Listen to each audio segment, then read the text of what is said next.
Fastener Library. The symbol library was updated to support a fastener library.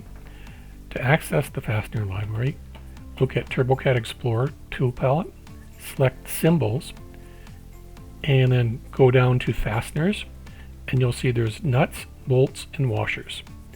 Let's go ahead and demonstrate how you would add a bolt to a drawing. I'm going to open up the tree for the bolt, and then we'll go ahead and select one of the sets. Find the one that you want. Now you can right click up into the top and you can make your previews bigger, which will allow you to see the names a little bit better.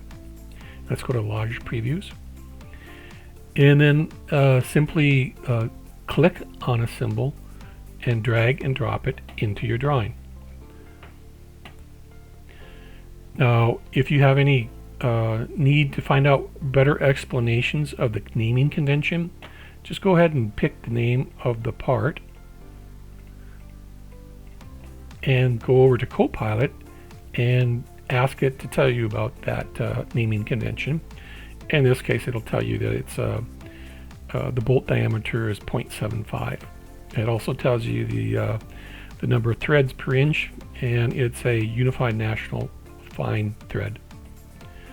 One more thing that's kind of useful tip when working with the fastener library is how to insert them into a part.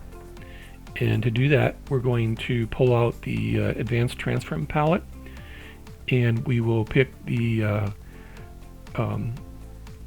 Assembly Tool palette, and then from there we will do Insert Face. Now what it wants you to do is to pick the face that you want to align, and then what you want to align it with, and then the mating face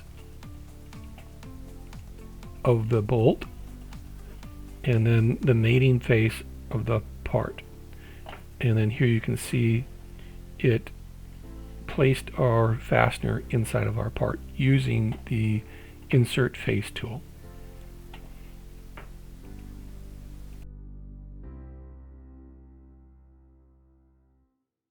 Thanks for watching.